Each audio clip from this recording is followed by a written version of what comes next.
You are listening to Cemetery Confessions, the world's #1 goth talk podcast.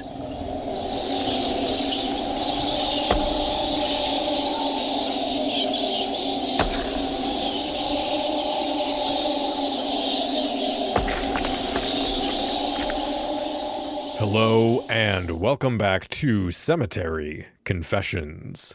This month we are chatting about death, filmmaking, and industrial, specifically relating to the club The Church in Dallas, being that the documentary Dark Sanctuary, the story of the church, is now out in the world. It's available to stream and buy on Amazon and over at Cleopatra Records. Before we get into the episode proper, though, I wanted to cede the floor to a friend of mine who you may remember from a episode we did a while ago on Procession Magazine, where we sort of waxed poetic about the importance of micromedia to goth culture and the importance of music to goth culture. Chris is a huge supporter of the goth music scene and is infectiously passionate about community, right? We had a whole conversation about this last episode, and I think community is key to goth, and getting out to events and meeting people and enjoying live music is part of that.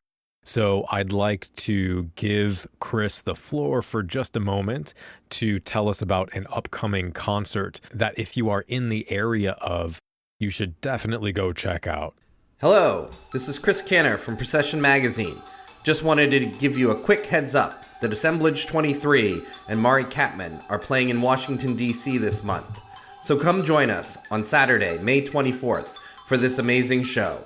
We'll be at the Renegade, located in Arlington, Virginia. For tickets and more information, go to renegadeva.com or processionmagazine.com. Get your tickets now, they're selling pretty fast. See you there. Chris is great, and that show sounds amazing. He'll be back at the end of the episode with a second ad spot, in addition to this one, to tell us about another kick-ass show that is coming to an area near you, potentially. So definitely check those out. I'll have links in the show notes if you are interested in buying tickets. But I suppose I should introduce myself. I am Danny Ashes, and I'm here with my co-host, Trey. Obviously, thank you both so much for joining us. For those who don't know, we did have Timothy on the show in 2022 to talk about his documentary, which was not released at the time, but is released now, called Dark Sanctuary, the story of the church. And now that it is out in the world, we have a whole new slew of topics to discuss. I think it's an incredible film. I'll share some more thoughts on that as we get into the discussion. But before we get into the discussion, we should do some introductions, some reintroductions. As I mentioned, we have the documentarian himself, Timothy Stevens, with us, as well as the man who produced the original score, who also happens to have been a staple DJ at the church and continues to DJ to this day, who is Joe Virus. So thank you both for taking the time to hang out with us for a bit. Hell yeah, glad to be back. Yeah. So I always sort of start by asking this question as a little way of everybody getting to know you. So maybe, Joe, if we can start with you, I would love to hear sort of what your introduction into, whether it be goth, industrial, alternative, whatever, how that started for you and what it was that drew you in to stick with it for so long. Well, I think you always tend to stick with the things you learn when you're young, and especially music and the arts. At least in my life, that's how it was. I was lucky. I lived in Philadelphia, and at the age of like 4 and 5, I had a cool babysitter that would go to New York on the weekends and come back with all these little 7-inch records to play. And it was a lot of punk stuff and a lot of like no wave stuff. I didn't know what it was. Nice. And she would make me tapes, and we would record off her little Wonder Woman record player, and she would make me cassette tapes to play. And this is like 1978, 9, and 1980, somewhere around there. If you're doing No Wave from New York, that sounds like the right time frame. Yeah, I mean, it was a lot of stuff I don't even know the names of, but she would make me these mixtapes, and I could listen to it on my dad's tape player while he's at work. I'm doing homework. I would put a tape in, and I got into it, and it was a lot of punk. It was a lot of punk, but the darker stuff kind of appealed to me. And in around 1986, 87, somewhere in there, I heard Skinny Puppy on the radio for the first time on college radio, Mm-hmm. and we were living in Atlanta, and they played Chainsaw, and that's kind of I talk about that in the show, but it was they played a Skinny Puppy song, and I kind of at that moment fell in love with that sound. There was also a band called I Start Counting and Mm. Nights Are Ebb. They played those Hmm. three Hell yeah. bands in that, and it used to be a punk show, so they used to only play punk, and then all of a sudden, I guess the DJ discovered industrial music and kind of went that route and got me into it, hooked. I was hooked like easy. And there was a blue-haired guy at the record bar at the Town Center Mall in Atlanta, or outside Atlanta, Town Center at Cobb, and he would help me out. I'd be like, "Hey, I saw in a movie there's a poster for someone called Cabaret Voltaire," and he's like, "How does a 13-year-old kid in Woodstock, Georgia know about Cabaret Voltaire?" And It's a I'm like, great "College question. radio." Yeah. Yeah. So he steered me to that where they it was all under one section called hardcore. It wasn't even punk or alternative. It was called hardcore, and it had everybody from Skinny Puppy and Severed Heads to Susie and the Banshees and the Smiths. So it's like not really what we know as hardcore now, but they just lumped all that stuff into Hmm. one cassette bin, and believe me, I spent all my allowance and lunch money on that, and Hell that's yeah. how I got That's started. Yeah. that's fantastic origin story. Well, Timothy, what about you? What's your origin story into goth? Yeah, I may have talked about this last time, but I really came at it from a literary perspective, right? Mm. So, which really started with films. So it's I guess I'm kind of obvious. I've sort of become what I am through some pretty clear pathways. But it all started with, so my mom, she is a retired professional photographer, and for whatever reason, the university she went to, she had to take a number of film courses as well, mostly kind of film appreciation, film history. So I had those textbooks of hers, which she gave me, and then I want to say we found it at a Dollar General, but it was and I still have it actually. It was this 4-pack DVD set of German expressionist films.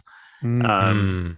and it had The Cabinet of Dr. Caligari, Mhm. Nosferatu, the Golem, and Phantom of the Opera, which technically wasn't a German expressionist movie, but the first one I watched out of that was The Cabinet of Dr. Caligari, which is such a bizarre film for like Yeah. a I don't know, 8-year-old to see.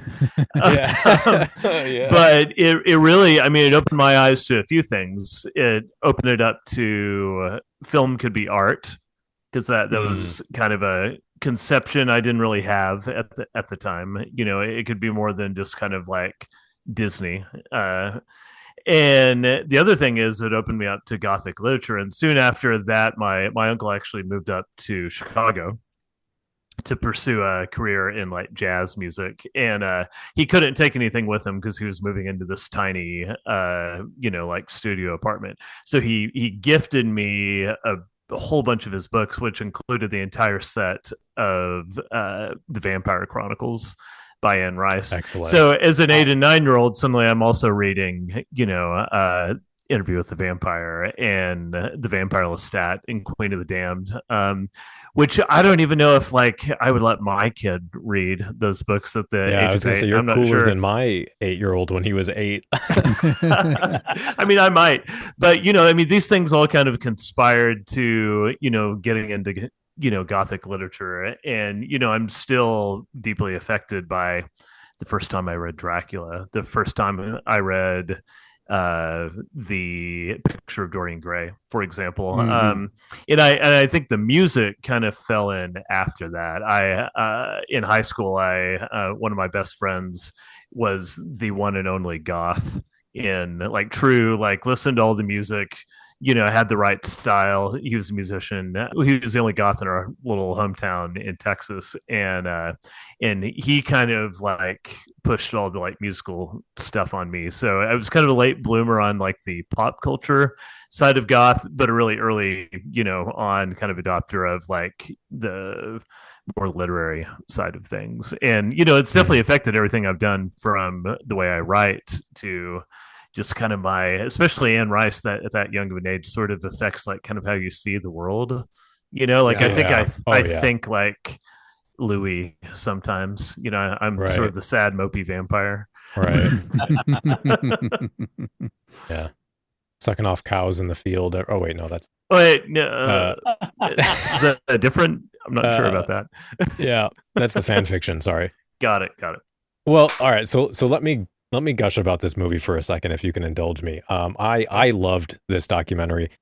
I like to think, I'm sure there's some I haven't, but I like to think I've seen every documentary or TV special that's been produced on Goth, even some like tiny obscure ones nobody has heard of. And I mean it when I say this is up there with the best of them. It drew me in. It was such a fantastic emotional experience. I feel like, the thing that I love the most about this is that I've never been to the church, but you captured something that felt like I had always been to the church. Like after watching as each story was kind of unfolding throughout the film, I was having flashbacks to my own personal experiences in my life that corresponded to the ones I was seeing on screen. And I think that's an incredible feat to really tell a story that is specific to this place and time and community, and capture the nuance and the personal experiences in there that still resonated with me, that made me feel like I had been to the church, like I was taking part in this community, which was amazing. I felt like I had been in some way a part of like the spiritual legacy of the church, and I wasn't expecting that when I went into the movie. So I wanted to say that. Well, thank you. As that's yeah, that's incredible to hear. Yeah. so I think I have a few different assortment of questions. There's two themes in the documentary that I wanted to primarily sort of exhume and dissect and talk about. I figured I was kind of debating where to go with this. I thought maybe we could just start with the heavier of the two themes, because the movie opens with the line, "I thought this would be here forever." And to me, that spoke to this theme of death and the nature of change that runs throughout the film. Mm-hmm. So, Joe, I know we just met, but you very candidly and beautifully shared your experiences with death in the documentary. I wanted to ask you about that a little bit. You sort of mentioned there was a time period where you had to distance yourself from the club scene and that kind of thing. If you feel comfortable, Absolutely. could you share about like what that was, what that sort of grief brought, like coming to terms with that, what happened, how did that impact you, that sort of thing? Yeah. So up until that point, 1998, up until that point, I'd only lost two people in my life. Mm. My grandmother Mm. and then my friend's brother, who a Mm. friend, I guess he was a friend of mine as well. But it was rough, and I got through it, and I didn't think anything of it. And then when, I'm not going to mention names because they're all in the documentary, but Yeah. when the first two people passed, it really hit me hard. And because I was these were people that our friendships were just budding. We were just getting to know each other. Mm. I'd finally found people who understood when I would say something, they would understand what I'm talking Hmm. about Yeah. musically or artistically or whatever. And one of them was we started a band together, and then he died, and it just like it floored me. But then and I'm gonna get into this, and it's just bear with me.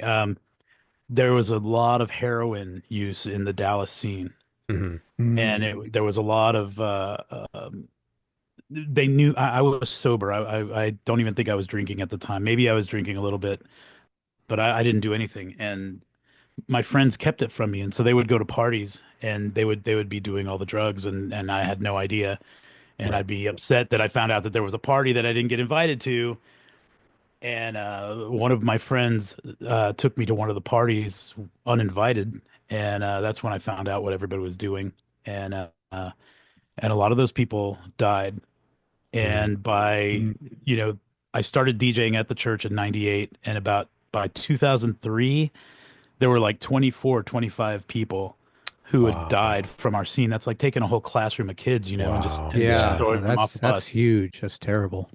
And so that's when we didn't go into that well, it's in the long ass interview that I did for the documentary, but it's not in the hour and a half version. But when I lost that many people, I was like, I can't be friends with anybody anymore. I have my core group of people, but I was married Right. already, and I just Right. would go home and go see my wife, and go back to work, go to the club. It was work. I treated it as such, Yeah. and there was kind of a slump there, actually, in our attendance. Maybe not so much in our attendance, but in the party vibe there. Maybe it was just Hmm. me, but it felt like those couple of years where I was just like, when I was just kind of phoning it in, it wasn't and I admit that happened for a little while, but I was scared to death of losing more people because Yeah. it was just not the best feeling. And I'm pretty sure, I haven't talked to my therapist about this yet, but I'm pretty sure there's some PTSD Oh, involved with yeah. all that, because that was Yeah. and now in our scene, the past 30 years, now that the church has been a thing for 30 years, there's over 100 of our members that are gone. You know, Mm-hmm. over 100 people that we used to party with every night, they're gone, Ah, and that's so terrible. it really floored me. And I made a friend in 2009. I mean, from 2005, that's 4 years of like not wanting to be anybody's buddy. And Mm. in 2009, I met a guy named Andrew, and he and I hung out every night, and he's still around. And I'm like, hey, this is cool. This guy, he's not doing heroin. He's not doing all this other shit. Maybe I can have a friend again. And so we started just hanging out all the time. And then I started opening myself up to other people. And then, a couple of years later, I think a year or two later, 2011, I think it was, uh, another one of my friends, hung himself. And I'm like, God, Mm. trigger warning, sorry. But, Yeah. he took his own life after I tried to help him with his marriage issues. We would Yeah. sit there. I would take him to dinner and talk, and then he just no matter what I could do, it wouldn't stop, and it didn't help. And I again withdrew into myself, and I was at a very weak point. And then people took Yeah. advantage of me. There were some people that came in, swooped in, saw, vulnerable person here, and they took advantage of me. And luckily, I woke up and got out of that funk, and Yeah. pushed them aside. So I mean, yeah, I totally understand like distancing yourself from pain, right? It's like Yeah. and closing yourself off. I think even in a less extreme situation, a lot of people have had that experience. I've had that experience. I know in it reminded me of the book Phantom, the early LA death rock scene. A lot of artists and really creative people also died because of heroin use and drug use, and it's really tragic. How did you sort of work through that? Was the community that was around you part of that? Was it like personal reflection? Any kind of like a cultural ethos from the scene that helped you with that? Was it something different? I really can't say. Mhm. That's It fair. was Yeah. really, yeah, it was really just a hard time. Yeah. And I hung out with a different crew. Like, I hung out with the crew that was doing all the drugs. I hung out Yeah. with those guys because they lived right. I had a radio show. They lived by the radio station, so I used to go over there back when I had a radio show and go hang out. And that's when I saw what was going on. That's about the time that I saw what was happening at the parties. And then Mhm. when the bad stuff came through, I had a really good group of friends from the club that basically, and you know what, now that I'm looking back at it, it was basically my lighting guy and one of my bartenders that Mhm. I could talk to, Yeah. and my security guard. They were the three people. Like, they worked there, they were staff, but they were my friends. It was like Hmm. we became a family, and we're still a family to this day. um But yeah, I think that's what helped. Also, like I said, that friend meeting that guy Andrew. Yeah. I really, and my mom, God rest her soul, now she would also bring me back down from that edge whenever I Mm, was getting really that's really good. really depressed. And she was the only person I could. She knows every secret of mine, Mm. and she's gone. So it's like that. I thought I'd turn into like a mass murderer or something after she was gone, because she kept me on that level of cool. But I understand that. Yeah. yeah, I can't figure it out. I'm grateful for my buddy Andrew for still being around. He is one of those contrarians that I call him the Black Rainbow. That's his name in my phone is Black Rainbow, because you could tell him that, hey, the sky is the sky is blue today. Look how blue it is. He's like, well, actually, it's not blue, and let me tell you why. Because there's actually some rain uh, droplets up there that are reflecting the sun. And he'll uh-huh. go into a whole thing, and I'm like, oh my God. But I know several of those people. Yeah. Yeah. Yeah, I'm kind of one of them. Though I do try to No. rein it in most of the time. That's awesome. I really though I really appreciate you sharing that. I think a lot of people can really relate to those experiences. I don't think they're uncommon necessarily, and I think a lot of people take comfort in hearing you share your story and your experiences with that. It's hard. It's hard when you can't go to the club and not think about the people you used to party with, Right. Yeah. Yeah. and exactly where what my friend Tom used to dance on this one corner. He's no longer there. Oh, excuse me, Tony. Tony Yeah. used to dance on this one corner, and it's just weird. It's really. Hmm. Yeah. I always tell people you're not alone. Yeah, I've gone through some of that, not nearly to the same degree as you, but I've definitely been within a club scene and had longtime members pass. We actually held a community-wide funeral at the club at one Oh wow. point. Not like with the casket, more just a memorial, pictures and memories for one long-term member, Becky, who passed away in back in the Champagne scene where I started out. And I definitely feel the whole that was Becky's corner. Yeah. And it's weird to look over there and not see her always dancing there. To see somebody else in that position is just jarring to the core. One of Mm. one of one of my friends who passed is in the video. Well, two of them that have passed are in the video alive and talking, and Mm. seeing them from beyond the grave. My friend GWD is what he went by, and he's interviewing, talking about how we're Kennedy killers. When you hear that, you'll know who that is. My other friend is in there too. Man, his name just escaped my brain as soon as I said it, and I know He's I've known dressed him as forever. the sailor, right? Talking Yeah, he's dressed to as a sailor. Hansel. Yep.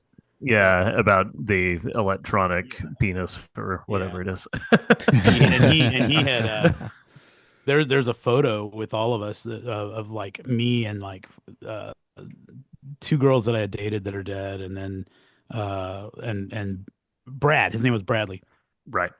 But a quick thing about Bradley is that when he died, I was still new at DJing in the main room of the club, and people kept on, hey, you need to do like a moment of silence, and I'm like, dude, I'll get fired if I do a moment of silence. I don't want to do. Mm. And so people held it against me that I didn't do a moment of silence for Brad, and Brad was one of my friends too. Yeah. But I just didn't Yeah. know. I just didn't know am I allowed to do that? Like a quick moment of silence? Is that going to kill the mood of the party of the club? Mm. Because not everybody knew Brad, but Yeah. we're talking like 800 people on the dance floor. Am I going to just stop the music and see what happens? So I felt bad, and a lot of people really fucking hated me for that. Mm. And Well, Yeah, that's kind of unfair of them, really. yeah.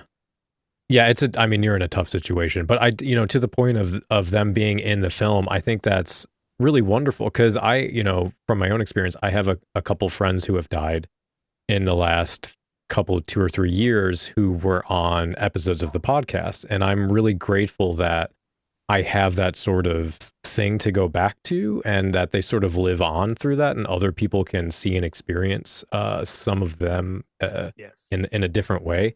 So to Timothy, to you then, I guess, why was it important to you to have this sort of thematic death element as part of the story in the film? I mean, beyond the fact that, it's a film about goths, right? Yeah. Yeah. I mean, it kind of naturally came out, I'm trying to remember who said this. I think it might have been Angela Ryan at the end of the film. She's the one with the kind of pinup outfit. She talks about the club closing, which was a result of a lot of factors. But when it happened, we were all in lockdown at the time in 2020, and we're all we're trapped, right? And we don't have a way to commiserate with people. I mean, maybe electronically, but like that physical being together physically was just not possible. And she, what as she says in the film, the loss of the club was like a death to me. It's hard for me to remember kind of where her interview fell in the like order of filming, because we filmed this over the course of like 2 years. But yeah, when she said that, it hadn't really occurred to me until that moment that it might affect people that way. I mean, I started going to the church in 2010, so I was there for a good chunk of it. But someone like Angela and some other people literally been there for the majority of the club's existence. And for these people, it's their entire lives. Especially like Angela put on events there. All your friends are from the church, and to lose that space that held everybody felt like a death, literally. And you can see she's crying in that clip, and we actually had to take a pretty good break after that before we could resume the interviews. And she was the first of several that we began to interview that said more or less the same thing. Going into that space, especially after it was gutted, to me it just and I'm going to get into just my weird sort of paranormal interest here. I know this I is not nothing less. Yeah, this is not a paranormal podcast. There's plenty of those, but what I will say is that the place felt haunted. Yeah. And maybe that's memories. Maybe that is just you have a place that is so was witnessed to so many things that it's the energy of those things have become embedded in the fabric, the memories of the people that were there, the relationships, the drama, the highs and the lows. I mean, it just felt haunted. And especially when Joe described to me that feeling of looking over there and seeing that's where he used to dance. That's where she used to dance. And looking at that down from the DJ booth and really almost seeing them there again. I mean that's as close to the idea of ghost as I could possibly imagine, short of like the actual idea of an apparition, like how's a place haunted, I think was something that I wanted to explore in the film. And so it really is, but then it's also about grief and like, how do we recover from those things, which I think, watch the movie. I don't want to spoil anything, but I think the key to recovery often, or maybe just surviving the grief, because maybe you don't recover from it, but maybe you can come out the other side, is community, right? Is having someone to bear witness along with you with whatever tragedy that is. And I think that's not always enough, right? Sometimes you do have those people in that support, and it still drowns you. Yeah. But I think for a lot of people, what the church was in the sense of being like this place that gave you a lifeline. It may not have made it, may not have fixed anything, but it got them through to the other side. Because that's the other thing, is like when you have to go through that shit alone, I mean, it can be deadly, right? Literally. and that's, we explore all that in the film. And actually Voltaire, the famous Voltaire, Mm-hmm. he's experienced quite a bit of tragedy in his life, and he had quite a lot to say. He illustrated that idea very perfectly and what that means, especially for goths who, it's not like, Yeah. that's a totally separate topic of like, it's not goth that makes you depressed, but depressed people might be more likely to be goth. Right. And what does that do? And is there something about this phenomena of whatever goth is that does kind of become a lifeline for people? And I would say, like, well, yeah, I mean, that's one of the big reasons we decided to make the movie. There's goth clubs everywhere. Yeah. But there's kind of this phenomena of the church and what it did for, and what it still does for people. Right. Yeah, I think that sort of concept of the home for the socially homeless is the other major theme I wanted to talk a little bit about, but maybe we can jump into some lighter topics first and sort of talk about a few other things, little bits and bobs here. I wanted to ask about music. Obviously, that's a big part of what you were involved in, Joe, sort of making the soundtrack. But Timothy, maybe I can ask you first, as you were considering the music of the film, what was your thought process around either like trying to do licensed music or doing an original score? How did you decide? How did you end up going with Joe? What was that process like? Yeah, I mean, we had high ambitions from the beginning, right? Like, I think when we spoke with you for the first time, we were raising funds on Indiegogo, and I set a bar of like 100,000. That was like what I wanted to raise, which included the possibility of licensing several big tracks. I wanted to get Lucretia, My Reflection, right? And and had we raised that 100K, we might have been able to afford like one or two needle drops. But we raised 30,000, which is more than enough to make a really good movie, but not enough to spend 20K on a needle drop. It's right? expensive. Right. Yeah.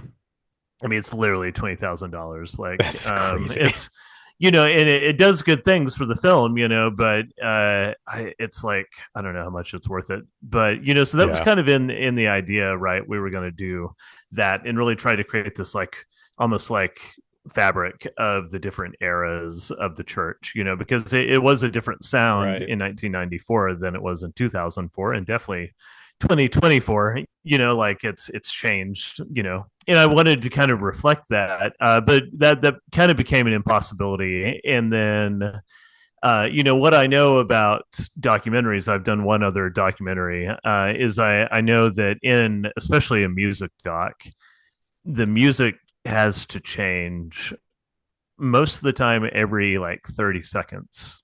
It's like it's a brand new track, and that's just it's how you keep things moving, right? And so in the past, when I've worked on documentaries, I just go to music libraries, right, and I pay a blanket license, and I know I'm going to pull hundreds of individual tracks for that, and they might not be custom to like what I need.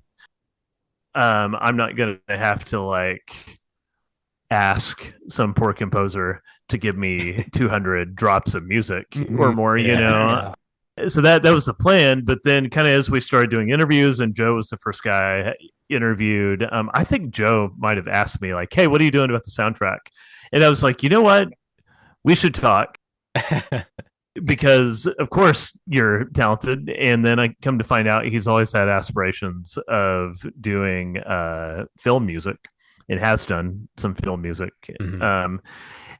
So I talked to him and I was like, okay, how do you feel about doing like 20 tracks or something? And then we'll fill in the rest with some of this stock stuff. And I did that not because I didn't believe Joe. I proposed that not because I didn't believe Joe could write all the music, but because I felt bad about asking anybody to write the number of tracks that was needed for the film. And he got offended, and and we talked it out, and I was like, I was like, I'm gonna need like 100 tracks minimum, and I don't think he realized that is like kind of how this was going to go, but he was like, So I'm going to do it. Like, this is super important to me personally, and I'll let Joe take over Right. from here.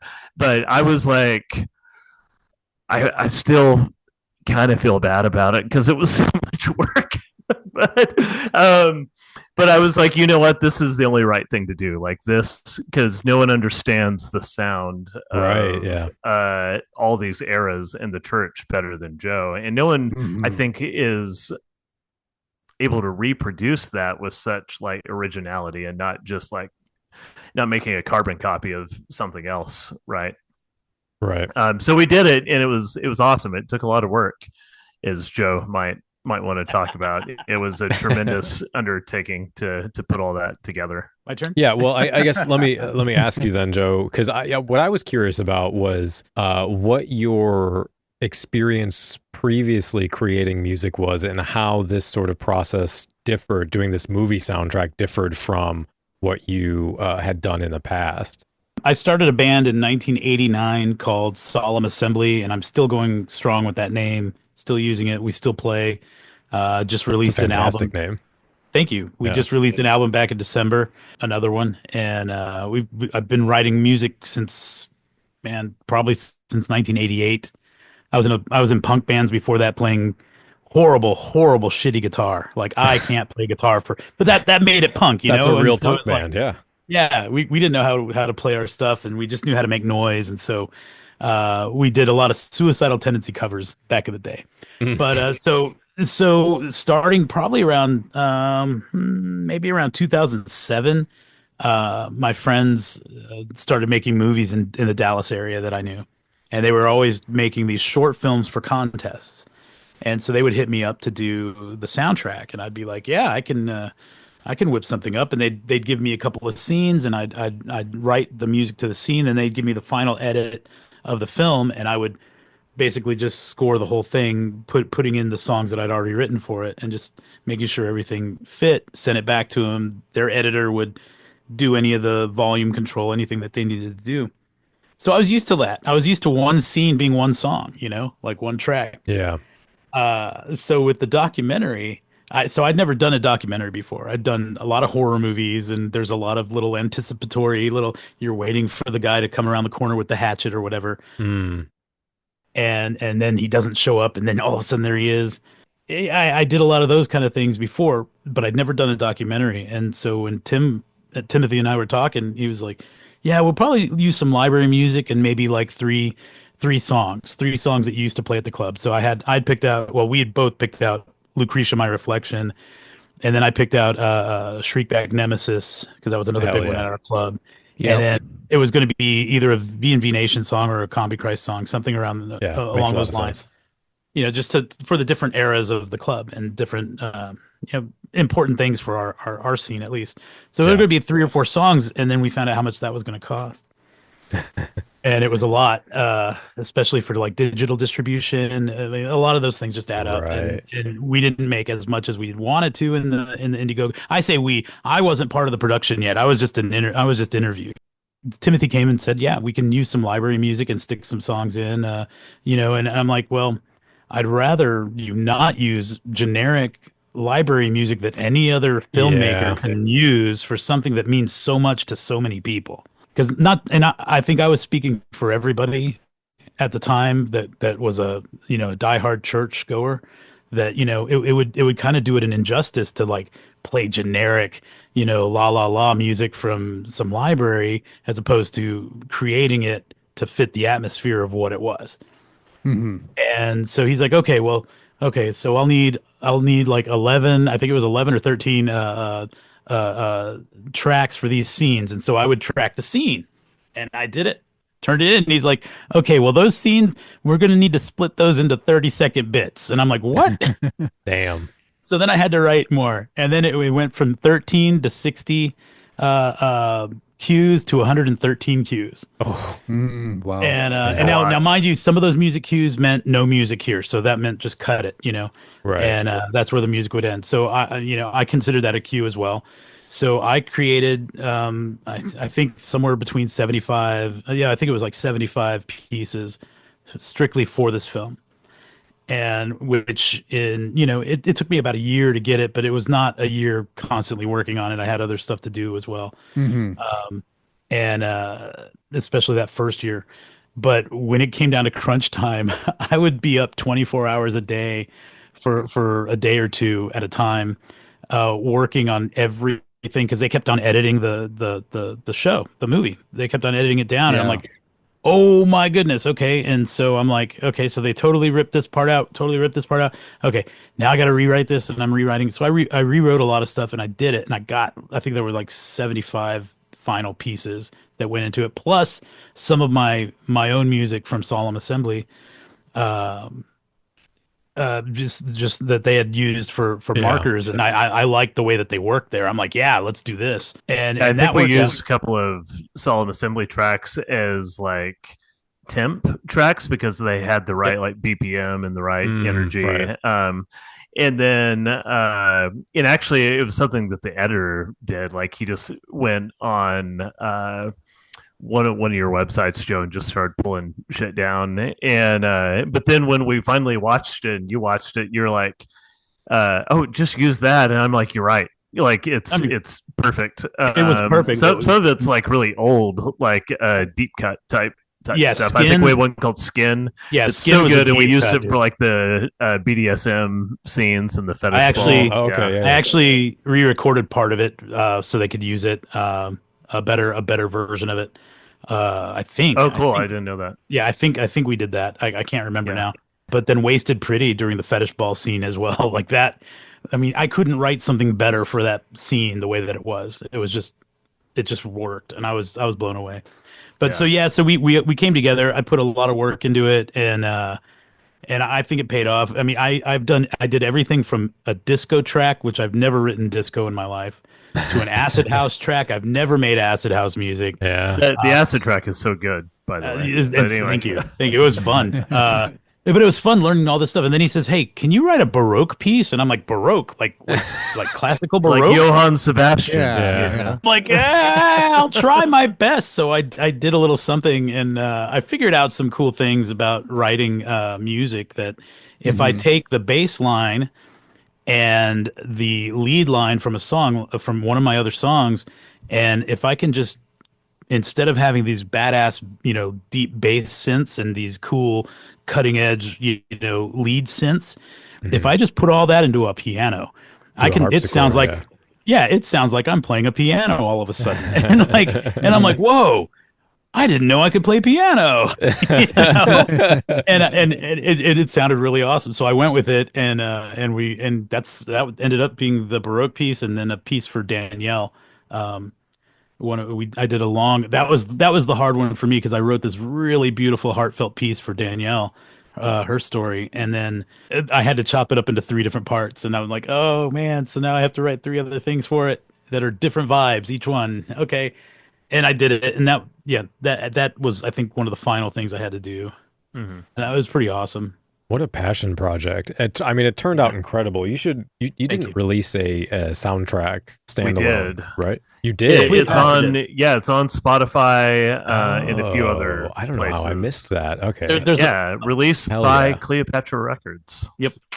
There's a lot of tracks that are not on there that should be, but it's I would like later on, I have to wait a long time, but I would like to release a more in-depth 113 track. Yeah, exactly. Exactly. But I will say the track that the tracks that were released, Joe did a cool thing where he kind of created supercuts of various things, and also extended some tracks that were very short in the film that were only like maybe a minute. Like there's one track that I still actually my kid loves, and I've told Joe this before. I hope you get some of the royalties from all the streams that my son forces me to play. But there's this one track that plays during the Lizard Lounge scene. So the Lizard Lounge was basically every other night but Sunday, and Right. it was more like techno EDM driven stuff, and really was like the beginnings of like electronic music in Texas, and really, the pioneering place. And Paul Oakenfold, like the Paul Oakenfold, played really one of his first like big, DJ sets in the United States at the Lizard Lounge at 2424 Swiss. So he drops this really cool line where he says, Dallas really was a pioneer in club culture. And I remember, I talked with Joe about how I wanted there to be a little like beat, like just a little drop pause, and then the music hits really hard, and then we go off to this kind of music video style, like really hard hitting montage of people dancing during like prime Lizard Lounge era. Yeah. And he sent me no warning, just sent me a cut of that scene with the music dropped in. And, he says the club culture, and it pauses. And then I hear club culture. And he sampled Paul Oakenfold. Yeah. I mean, he's an industrial artist. What else is he going to do? And then built an entire track off of Paul Oakenfold's club culture line. That's fantastic. Yeah. And on the soundtrack that is there's an extended edition of that song called I put all the Lizard Lounge songs, I think, except one that I made.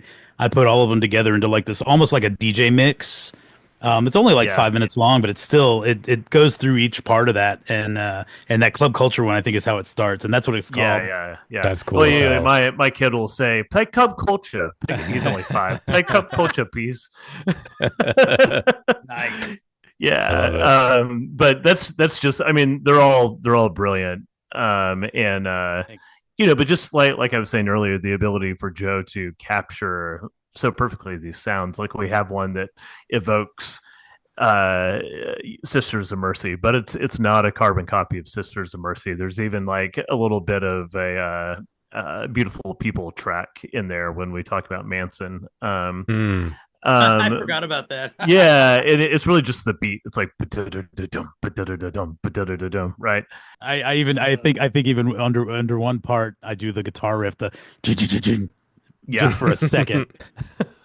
But I mean, all of this kind of goes like under the radar, but it just adds to the authenticity of it. And I couldn't be happier with how the soundtrack turned out. Yeah, I've got like the full soundtrack in like beefy uncompressed waves that are really nice to listen to.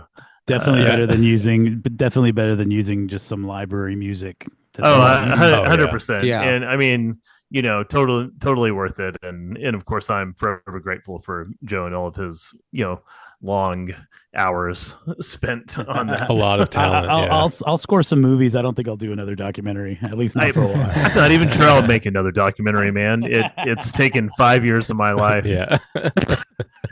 But never say never. Never say never. That's true. Yeah, there's a moment or two where I had to rewind a few seconds because I was like, is this like some Nitzer Ebb track I haven't heard of before? What is happening here? Yeah, you did an incredible job.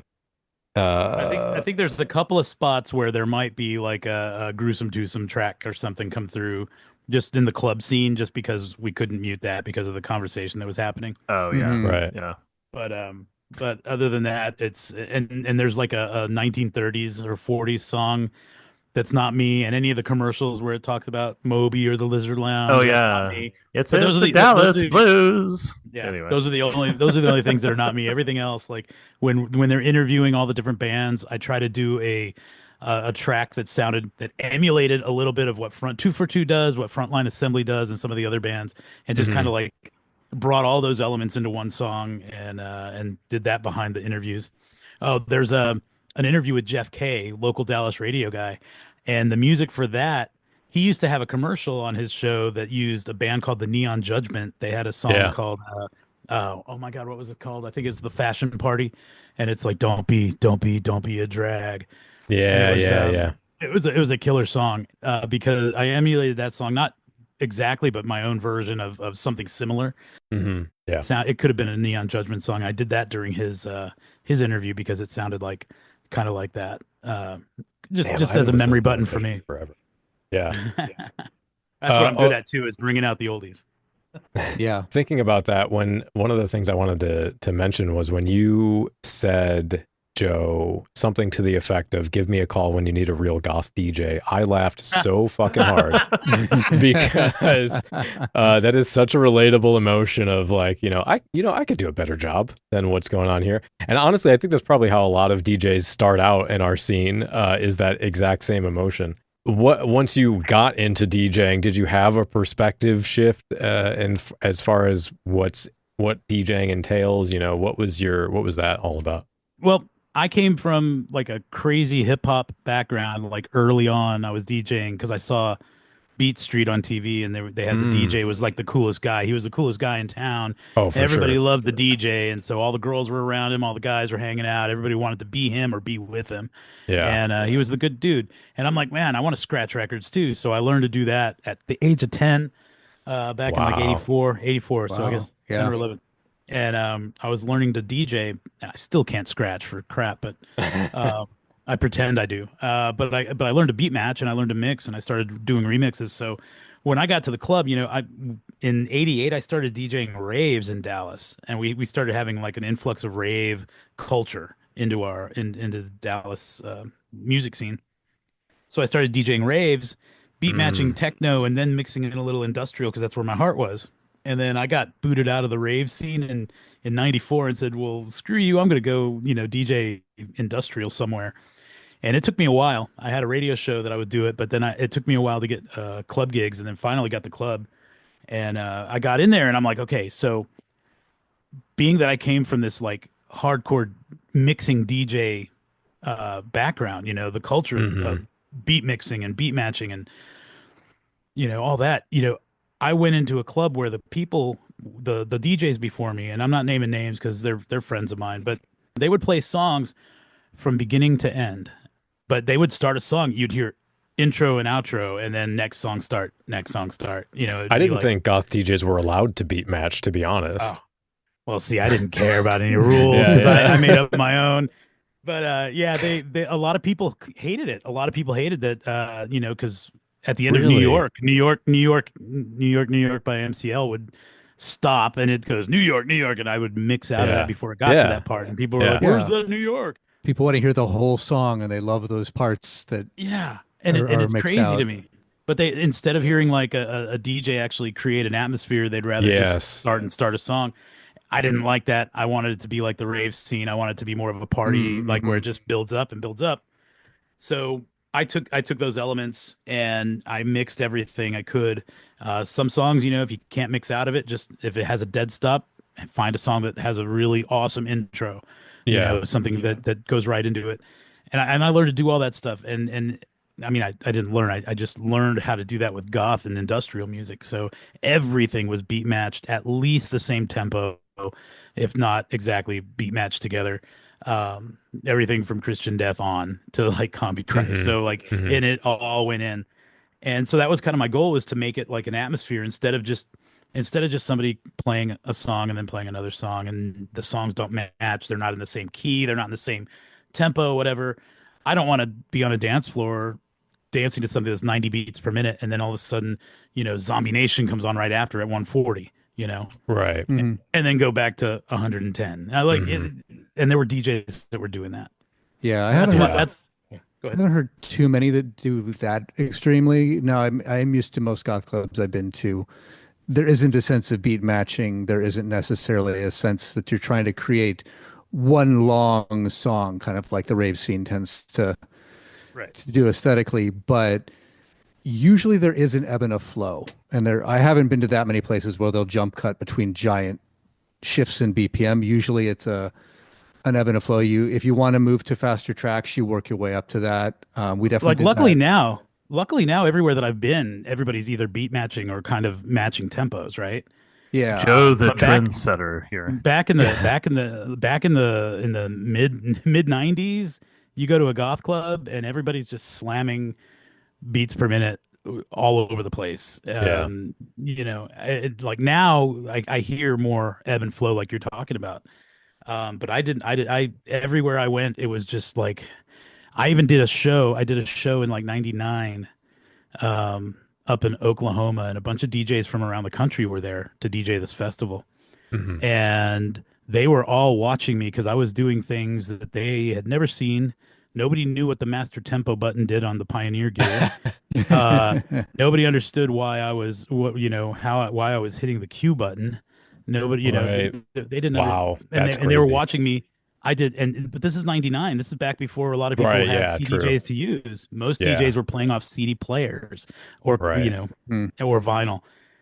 And so anyway, but yeah, that was my thing, was that, I can mix anything. I can do anything you want me to do. I can turn it into however you want. You want a real DJ?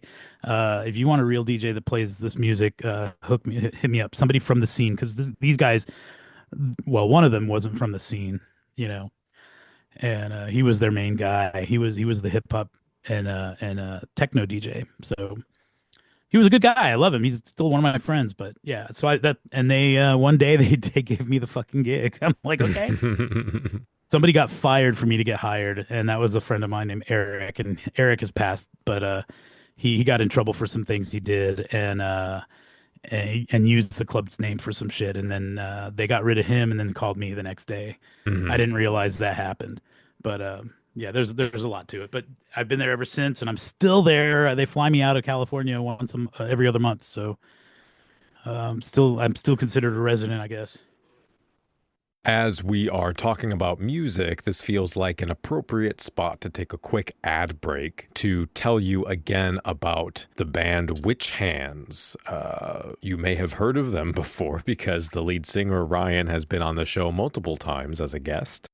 But if you have not, Witchhands is a Colorado-based death rock band featuring D-beat drums, chorus-drenched guitars, and lyrics of melancholic poetry and rage.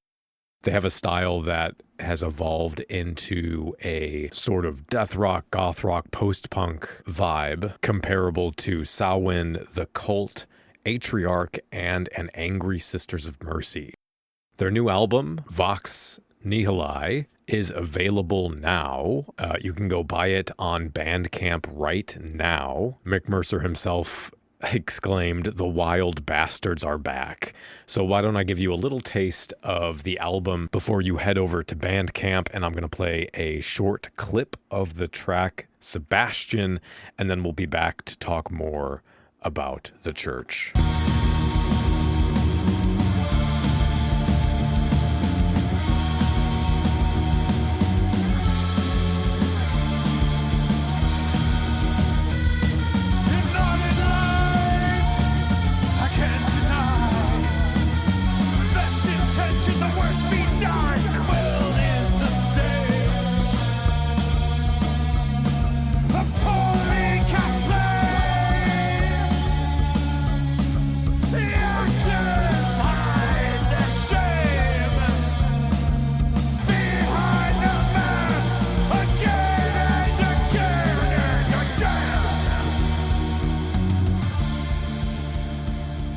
Based on the way that you like to DJ, do you take requests? Do you have or do you fit that in, or is it more just total control?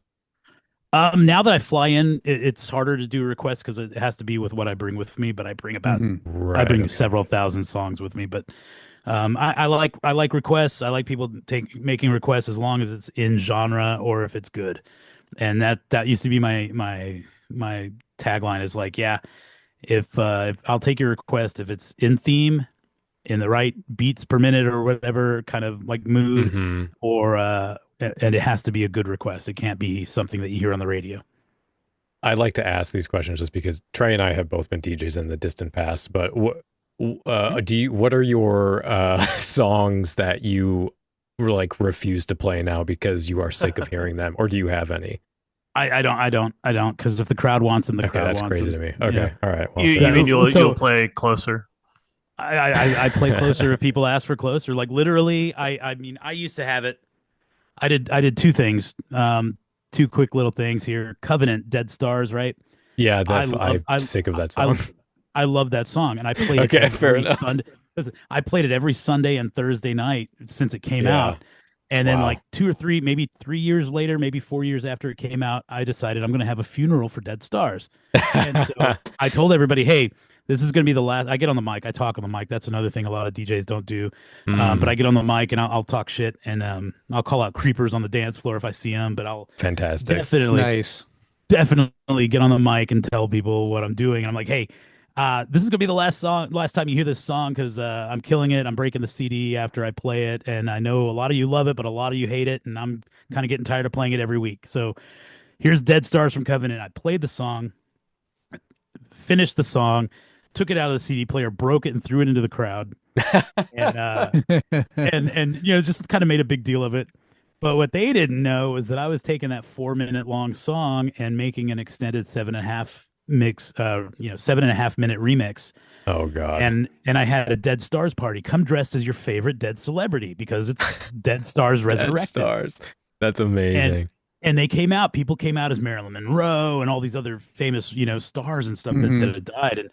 We made it a costume contest. And then after the contest, I played Dead Stars, the 7.5 minute long remix that I made. And people cheered and loved. Of course, people hated it at the same time. I can't think of the other thing I was going to tell you about it. It was Dead Stars and something else about requests. Oh, so I didn't used to play Tool or Typo Negative because I was like, that's radio rock. That's not goth. That's radio rock. Right, yeah. You can hear Typo Negative on Eagle 97. Yeah, Texas best rock. And I'm like, I don't want to hear that at the club. And then Tool, that was, I didn't like it. It wasn't my thing. I didn't. Now I love Tool. Yeah, I've never I love heard Typo Tool at a Negative goth now. club. I've heard Typo, but never Tool.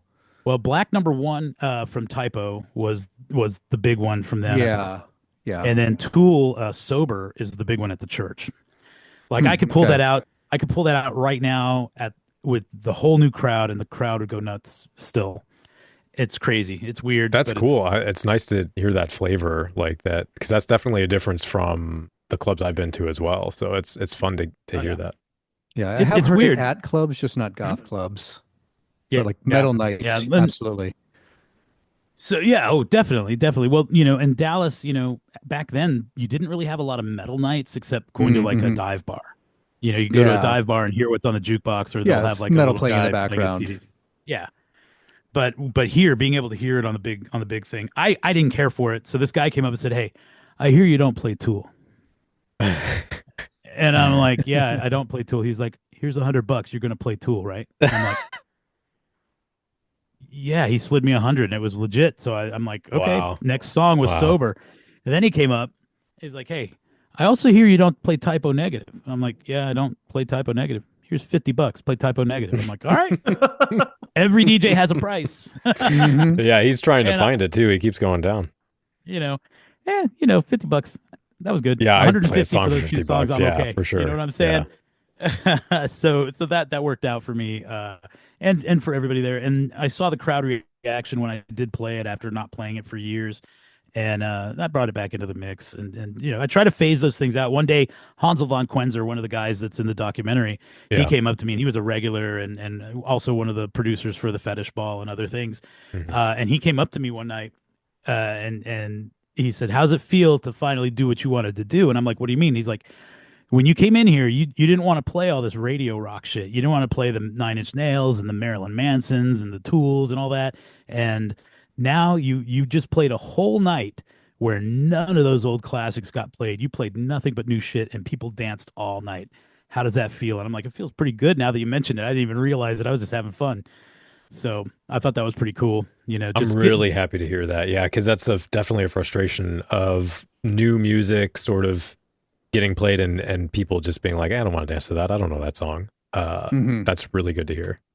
And now the new group of people that go to the church now, they crave the new shit, and they crave the old stuff too. But there's so many people, and I think when I'm there's probably like 700 to 800 people there, and Wow. Yeah. They split it. They split it with the patio. So there's a lot of people out on the patio and a lot of people on the dance floor, and they alternate, but they alternate so randomly to the music that you don't realize it and you don't see it, and it's a packed Right, dance right. floor the whole time. That's fantastic. And So I quick, love it. Yeah. Go quick ahead. crazy story. So I was at the church this last Sunday, so just a couple of days ago. Okay. It was like 11:30, which is really like peak hours. That's when it's really Right. starting to like hit.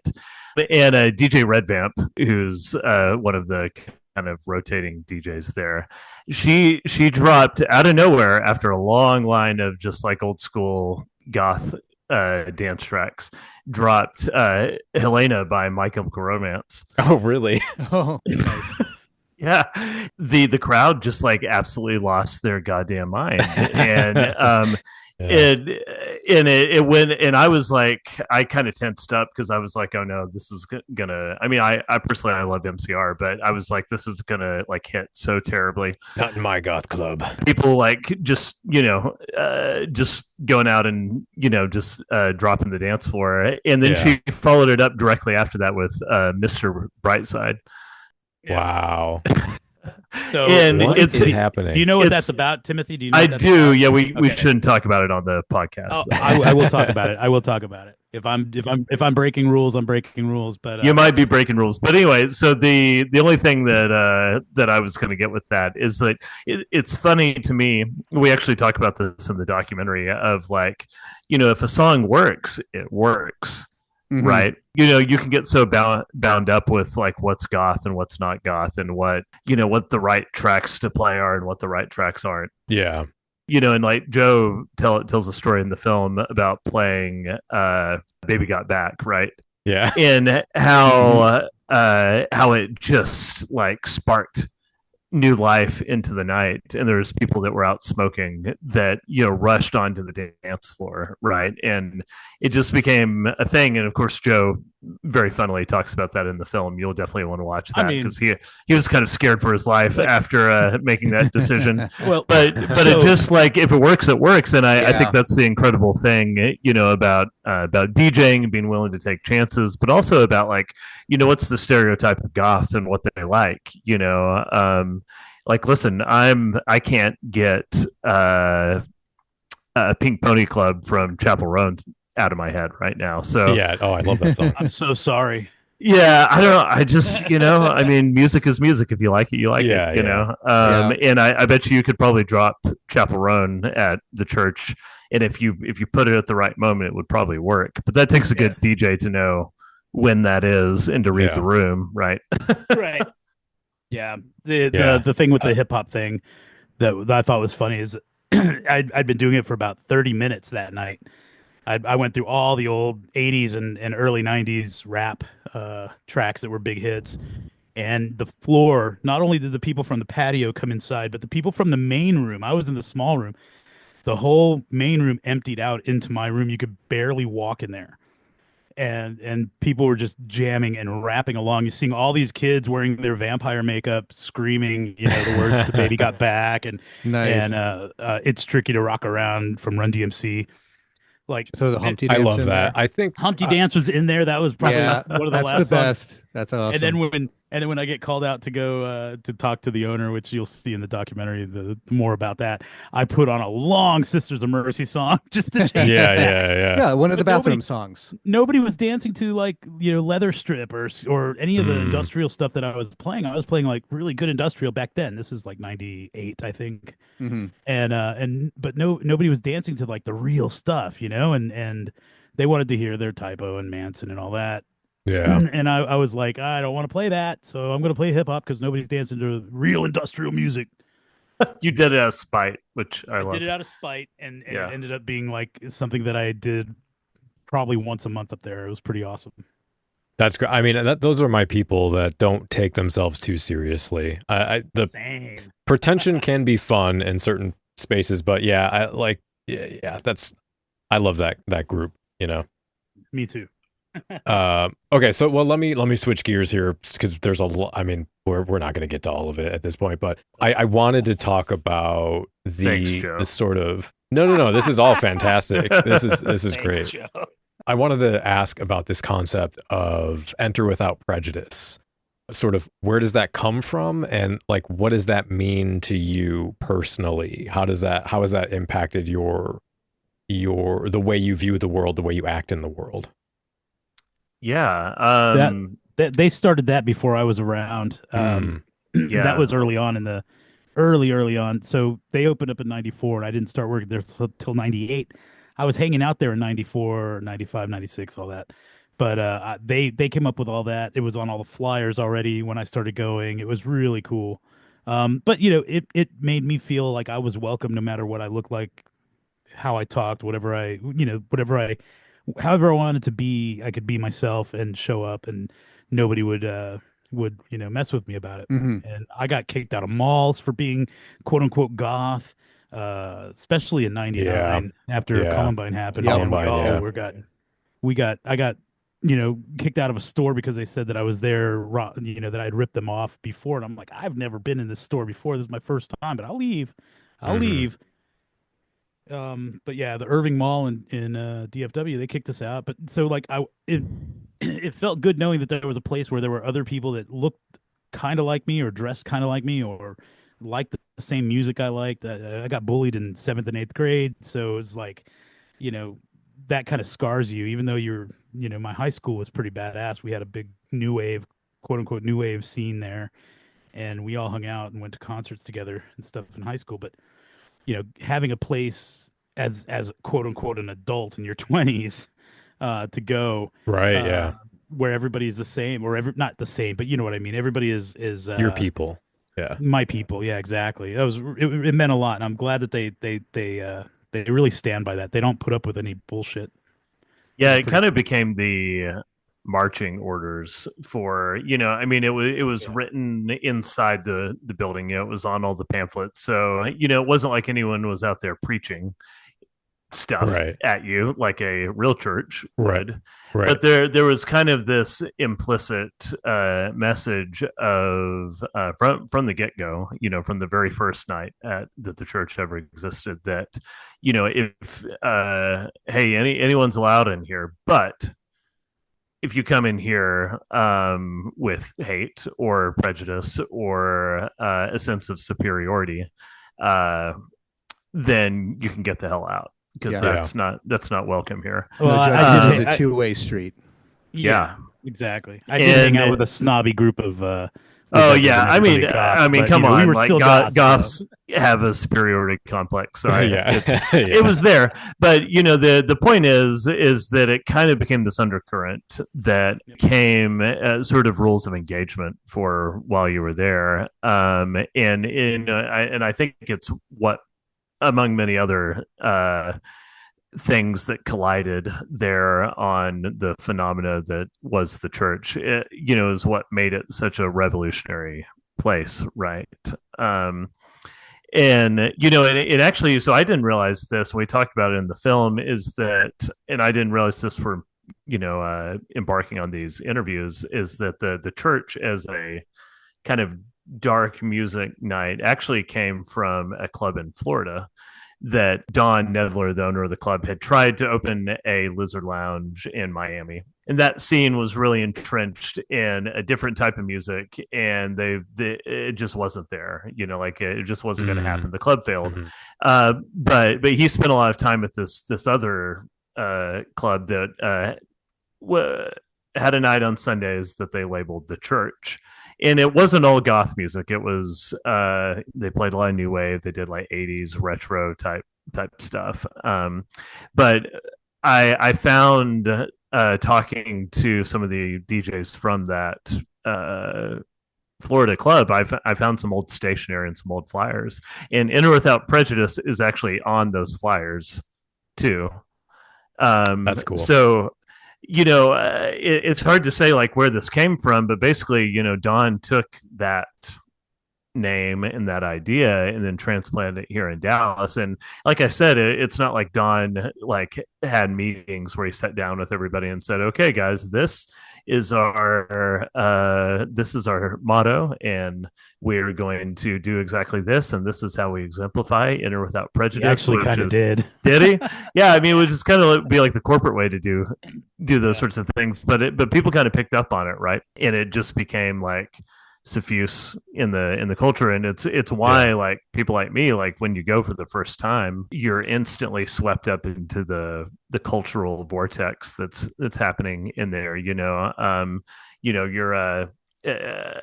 I don't know if anyone said this in the film, but it's always been my idea that like people at the church could smell fresh blood when you came in, and within moments you've been turned into one of them. Converted in turns, in vampiric terms. Right. Yeah.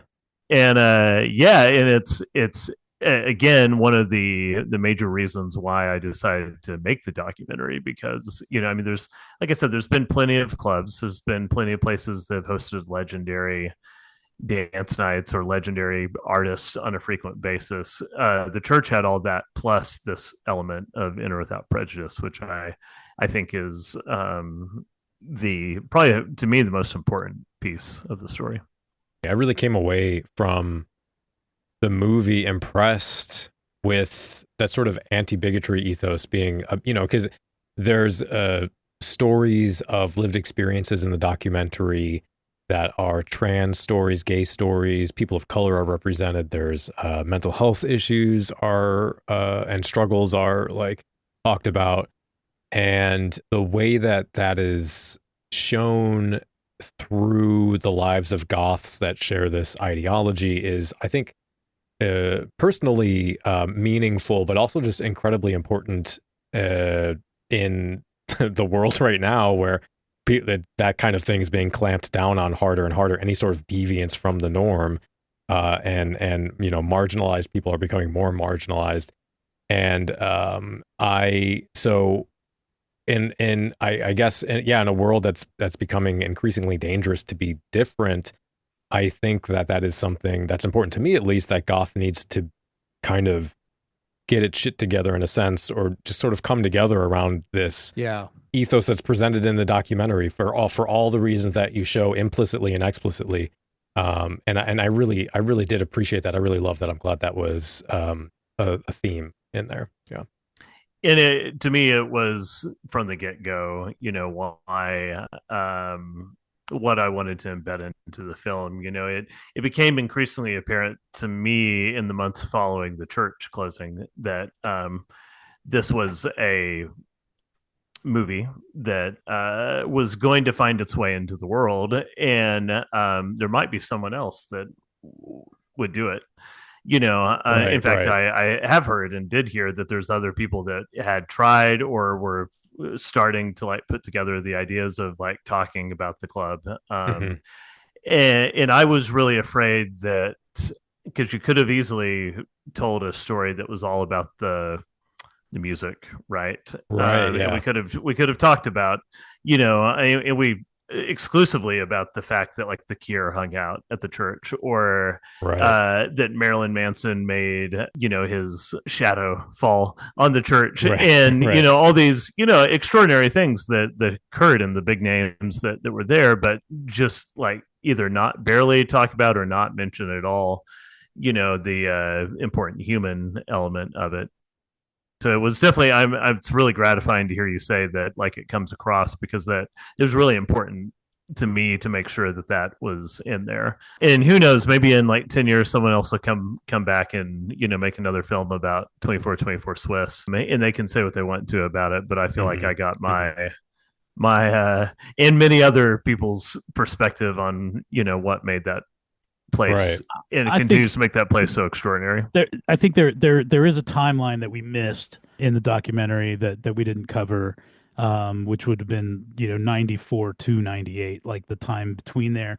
A couple of things were brought up, but there were some people that we didn't get to interview and people that didn't get Well, it's to. literally impossible to get, such a expansive timeline of events. Like, there's no way you could. Yeah, Have I mean, a we had semblance of enough a narrative. content. We Yeah. had enough content in interviews, but not enough time to literally make like an 8-part mini series. I had 8 hours, Right. and it would have been compelling. It would have been really great, but we didn't have the money 6 or of the those hours time. would have been my interview. Probably, and we would have had to have filmed a little bit more to support that. But yeah, I mean, there was like kind of a fork in the road point where like I was talking to my producers and the editor about, like, should we think about this as a multi-part series, and we ultimately decided that the best story that we could tell given our resources was hour and a half film, but yeah, I know that there's whole pockets of history that we, there's a really dramatic arc that we thought about exploring about, where the Goth scene in Dallas kind of fell apart and turned against each other, and how they found ways to reconcile amongst themselves. And Joe could probably talk for an entire podcast about just that. Just that, yeah, for sure. Yeah, and it is that's really important. It's actually a really interesting story about how, this crowd that says In or Without Prejudice is not without their faults. Of course, yeah. That's community. Find ways to still reach reconciliation and coexist and move forward. And now that's like that's just like a memory. It's a dream, Right. And the newest generation doesn't even know about that, right? I can't believe it's already been 5 years. Yeah, it's crazy. I mean, main reason I keep going back to the church to promote the film is that I meet dozens of people every night that are coming to the club for the very first time, and they have no idea that there's 30 years of history behind them on that dance floor. And I'm like, you need to know. Yeah. You appreciate the shoulders of the giants on which you dance upon, right? Yeah, definitely. But anyway, it's but so much impossible to talk about everything, right?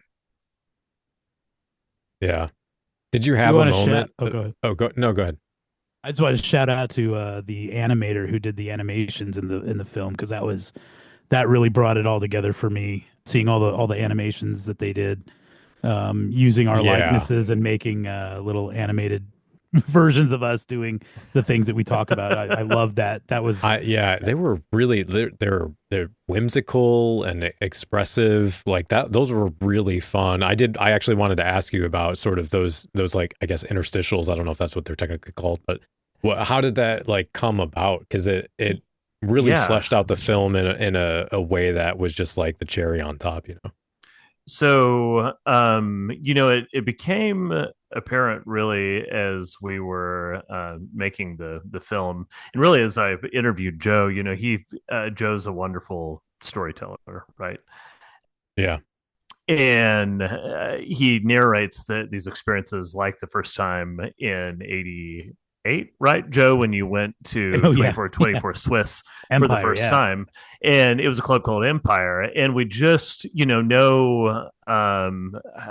found like 3 or 4 photos of Empire, but it didn't really like illustrate what Joe was talking about, and I we had to include it because it was so funny and relatable. Common trick in documentaries is putting these little animated storytelling devices, and some documentaries do them okay. Others, I'm like, you're better off just having not done it at all because it looks like shit. But I had seen we have a big horror film convention in Dallas called Dallas Frightmare Convention, and it might be like the biggest horror film convention. Texas Frightmare. Yeah, sorry, you're right, Texas Frightmare Convention, and it might be like the biggest in the world actually. But I had gone to like a midnight screening, and it was like me and my wife, I think, and no one else, of this random film called the Borley Rectory, which is it's a documentary about the most batshit haunting of all time that happened in the 1920s in this house in England. Um, and it was made by this guy named Ashley Thorpe. And because there's literally only a handful of photographs that relate to the Borley Rectory, uh, he produced most of the film by taking cutouts of photographs of the people that were involved and then animating everything himself. So it's like an animated documentary, and I was so captivated by that. So I remembered that as we were putting together this film, and I was kind of aware of how he had done it, in the sense that he just sort of had a lot of photographic material that he hodgepodged together. It sort of feels a lot like Terry Gilliam type animation, right, from Monty Python, where he would like do those little like cutout animations. Right. So I reached out to him, and I was like, I have literally thousands of photographs from the church, a lot of them on film. We need to do these things. If I just like sent them all to you, do you think you could create something? And I was pretty confident he could. But the stuff that he sent back was just so immersive. And the ability for some of these, we kind of went with this like cut out, copy paste punk flyer type aesthetic, which has sort of been the branding for the film. And he created this stuff that is simultaneously like when it needs to be hilarious, such as Joe going to church, or Joe skateboarding with his friends, discovering Skinny Puppy for the first time, to also just like heartbreakingly tragic, such as when we talk about Joe's friend Chris right passing away. I siphoned off a massive amount of our meager fundraising that we did just for the animations, because I knew that if we didn't have it, we wouldn't have a film. And every penny of that was well spent on Ashley Thorpe, who's the animator, and he's actually a guy in England. And he also, if you're a Shudder subscriber, there's a folk horror documentary called Woodlands Dark and Days Bewitched that's kind of like a history of folk horror in movies, and he did all the animations for that as well. But anyway, so shout out to Ashley. He's also like kind of become like a new friend in all this. We communicate a lot online and whatnot. And actually, I have aspirations. This is like a side topic of making like a live action adaptation of The Haunting of Borley Rectory. So note to self, I need to talk to that guy, because he's like probably one of the foremost experts on like the kind of the material of Borley. So anyway, that's like a pipe dream though, because that would be a very expensive movie, but we'll see. I believe in you. Sending good vibes. Thanks. Thank you. I'm rereading the book right now. It's called The Most Haunted House in England, and it's written by Harry Price, who was a paranormal. He was a parapsychologist and investigator, and it's spooky shit, man. So that's totally other side topic. Go down that rabbit hole if you want to. Not tonight, but maybe a different time. Maybe I'll talk to you about Borley all night long. I am in the a bit of a wrap up section of the show now, but before I do any of that, if there is anything you guys wanted to get in or discuss or talk about, have the space to do that. If not, that's okay. I mean, I think I've at the risk of kind of repeating myself, like I said, the things that I feel like make this film worth watching, and really, I wouldn't have made a film if I thought I was making it for just the people that went there, right? Like it's too much work. It's too expensive to make a movie for a small group of people, and, only. And I really felt like this idea that the community that formed, which had a lot of factors that related to that, that could have fallen apart, could have imploded at any time. Right. my hope by documenting that is to kind of show that, like, hey, this is sort of how we should be acting, right? You know, Yeah. and how I grew up in, real churches, Mhm. mostly like Southern Baptist and Mm, really backwards shit. hmm. And how those places, how unlike they are to like the church in Right. Dallas. Yeah. And how much more like a what A I church think a should church be. should be, Yeah. was that club, and it starts to feel a little melodramatic, but I really don't think it is. That, the people we talk about Danielle, who struggled a lot transitioning, Hmm. and how she found her solace at the church. Yeah. We talk about one of the other stories, Byron, Lord Byron, Yeah. who Yeah. struggled with alcohol. He's gay, Yep. struggled with coming out, struggled with accepting himself for who he was. Because believe it or not, even though he didn't have like an implicit problem with people that were gay, it's like he could accept other people, but he couldn't accept himself. Yeah. And he dealt with alcoholism, and how the church was a lifeline for him as well. And these are like really heavy things that like are very contemporary right now, that Yeah. I feel like a year ago, even, a year later, after the film's kind of been out in the world, I'm seeing new reasons why this film, or at least the stories of the people that are in the film, are so important to think about, because of like the shit you said. The I feel like we're clawing, we have a death grip on all the progress that we've made Yeah. in the Yeah. last 50 years. Yep. And and now it's being stripped out of public spaces, and Yeah. where will the where will this important work continue? It's going to continue in places that are underground, like the Yeah. church, right? Exactly. Yeah. Yeah. And, just to speak to that aspect of it, that sort of, mm, the way, I mean, because, yeah, like, I think the film itself is an important piece of the mosaic of goth culture, like the history of goth, right? Just the church as an entity. But the human stories that are in there, and the way that I didn't really expect to leave the film feeling such a deep kinship to that community.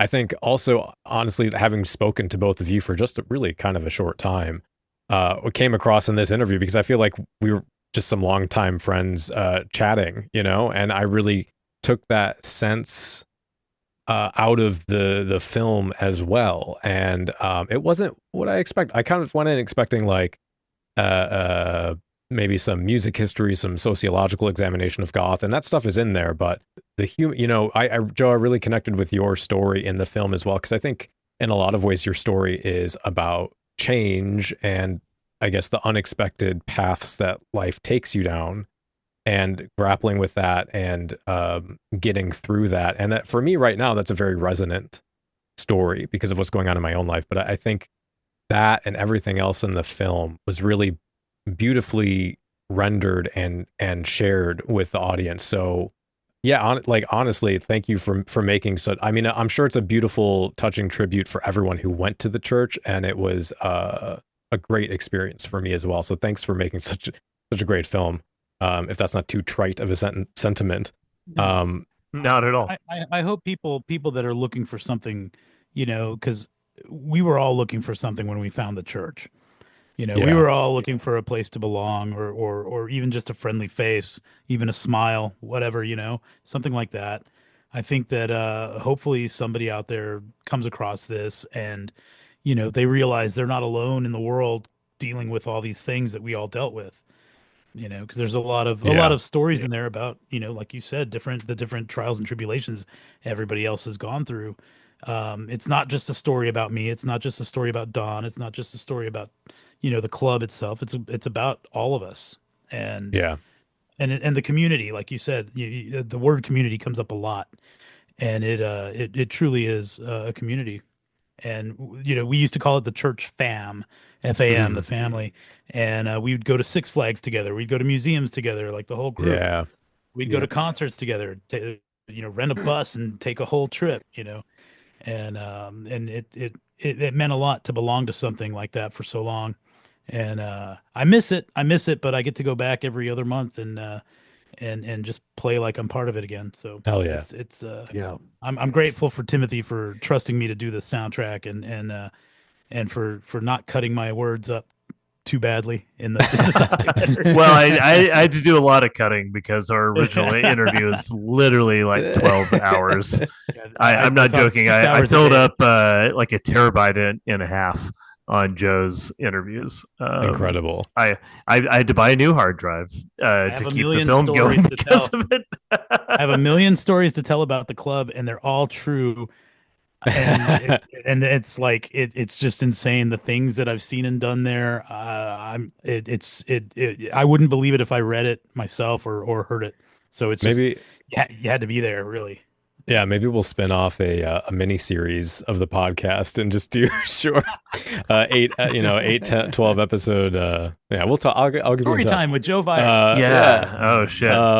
They're digging up some grave dirt there. But Timothy, can let us know I guess first of all let us know where everybody can watch, rent, buy the movie. Yeah, so we're officially out everywhere. I mean, quote unquote, everywhere. DVD and Blu-ray. I mean, if you're old school like me, or you're a film nerd and still have a Blu-ray player, that's the way to watch it. It looks 100% better than you'll see streaming over your, maybe decent internet, but it gets compressed and it looks beautiful on all the digital platforms. But on Blu-ray, it looks really phenomenal. Plus, on the Blu-ray, you get 2 of my music videos.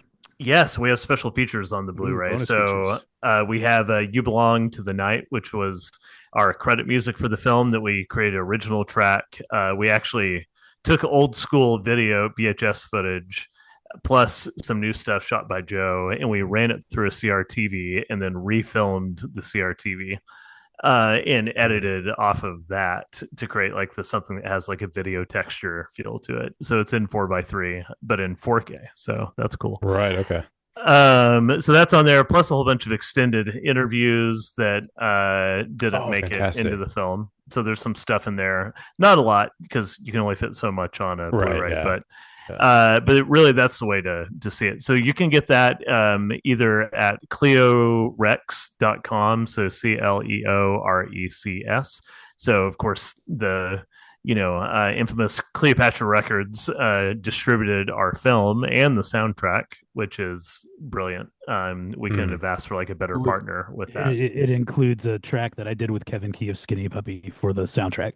Oh, it does. Yeah, we didn't even talk about that. Yeah, so the Dark Sanctuary theme is co-created with Kevin Key from Skinny Puppy. I was not expecting the amount of Skinny Puppy we got in this, but I loved it. I was there for it. It was great. It's because our like patron saint is Kevin Key. Yeah, hell yeah. At the church, he hung out there literally like as often as he could, and is a personal friend of Joe.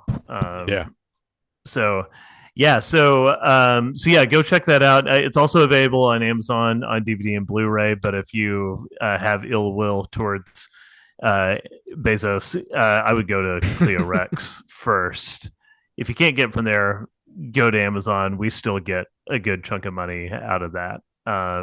Cool, good. The best profit margins for us come from either Cleo Rex or Amazon. But it is also streaming on Amazon Prime, so you can rent or buy it on Amazon Prime Video to digitally stream. And it's also on YouTube Movies and Google Play to rent or buy. And probably in the coming months, I would say within like middle of summer, like probably June or July, it'll probably be on Tubi eventually. Cool. But that'll have like ads that run over it. So really the prime way to watch it, the best way to watch it is the previous ways I just mentioned. But you can go to darksanctuarythemovie.com and we have links to all of those places. And as we add platforms, we actually this week, a couple of days ago, added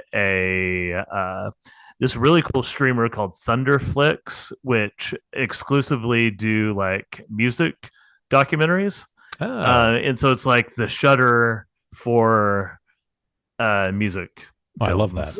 Yeah, it's called Thunderflix, Flix, and we just got added onto Thunderflix. And the cool thing about that is that it's a subscription, right? And you pay like a monthly fee, and then you can watch Dark Sanctuary as many times as you want because it's like Netflix, right? Along with like, I think they have a band called Death documentary on there, and a whole bunch of like surprisingly big films that I was kind of shocked that we joined the ranks of. So, but cool. As we add platforms, darksanctuarythemovie.com, that would be how to watch it. And of course, if you're in DFW or some other places, there might be opportunities for, kind of one-off big screen screenings in the future. We don't have anything planned, but I can almost guarantee that that'll happen at some point, in which case we'll also have that on the website. And we also have a newsletter you can sign up to, which is another great way to, if something brand new and exciting happens, we'll notify people that way. Very cool. And then I want to give both of you a chance to sort of share where we can find your personal projects online, any kind of stuff you're working on. Like Joe, I know you do Twitch and stuff. Maybe you can share sort of where people can find your DJ content and your music and that kind of thing. Oh, okay. Yeah, you can. I'm all over Bandcamp. I write for about 15 different bands, and they're all just me except for one. I have a singer, and you can find that at Zero Clash, which is ZER, the number 0. KLASH audio.com, or actually bandcamp.com. But zero, it's ZER 0 Clash with a K. Audio. And that's like our main label page where I release all my music. I'm on Mixcloud as Joe Virus. You can hit me up on my socials. It's at Joe Virus 23, and twitch.tv/Joe Virus is where I'm at almost every night during the week. You can catch me on there DJing. Fantastic. I'm going to have to jump in. You should tune in on Sundays because Joe recreates old school church nights. Oh, yeah. Sonically. Yeah, Sunday night it's called Twitch. Shadow Play. It's called Shadow Play on Sunday nights, and it's basically all the stuff I used to play at the church and then the new stuff that I would be playing. And then on May 18th, I'll be back at the church in Dallas for my birthday party. And then on May 31st, I'll be in LA DJing at the Leather Strip show. Leather Strip and I Speak Machine, and I can't remember everybody else that's on the bill. But I think Damascus Knives is on that. But it's LA Industrial. I forget the name of the bar that they're at, but that's where we'll be. I'll be there on the 31st. Thanks, DJing for that show. I appreciate that. And Timothy, you want to share Spectrograph Film? Where can people find your stuff? Yeah, absolutely.